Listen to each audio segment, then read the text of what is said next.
এ ডিভিশনের 10টি ক্লাবকে নিয়ে বৃহস্পতিবার থেকে শুরু হলো ত্রিপুরা ফুটবল অ্যাসোসিয়েশনের পরিচালিত শ্যামসুন্দর কংচন্দ্র মেমোরিয়াল ঘরোয়া ক্লাবের লিগের আসর। ম্যারাথনের এই আসর উদ্বোধন করেন ইস্ট বেঙ্গল ক্লাবের সম্পাদক তথা রাজ্য ফুটবল সংস্থার সহসভাপতি রূপক সাহা এবং রাজ্যের প্রাক্তন ফুটবলার মানিক সূত্রধর। উদ্বোধনী ম্যাচে মুখোমুখি হয়ে গতবারের লিগ চ্যাম্পিয়ন এগিয়ে চলা সংঘ ও গতবারের বি ডিভিশন লিগ চ্যাম্পিয়ন হয়ে এবছর প্রথম ডিভিশনে জায়গা করে নেওয়া 9 বুলেট ক্লাব। উদ্বোধনী ম্যাচকে কেন্দ্র করে মাঠে উপস্থিত ছিলেন ত্রিপুরা ফুটবল অ্যাসোসিয়েশনের সভাপতি প্রণব সরকার, পেট্রোল রতন সাহা, সহসভাপতি অমিত দেব সহ টিএফ এর কর্মকর্তারা।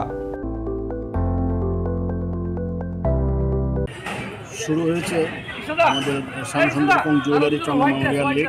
মোট 10টি ক্লাব অংশ নিয়েছে এবং আমরা একটা টিকিটের বিনিময়ে অনেক দিন আছে, ম্যাচ দুটো হবে।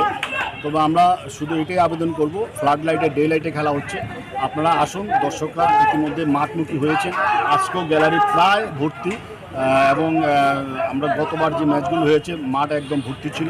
আমরা দর্শকদের কাছে, আমি ত্রিপুরা ফুটবল অ্যাসোসিয়েশনের সভাপতি হিসাবে বিনীতভাবে আবেদন করছি আপনাদের কাছে, দর্শকদের কাছে, আপনারা মাঠে আসুন, খেলা দেখুন।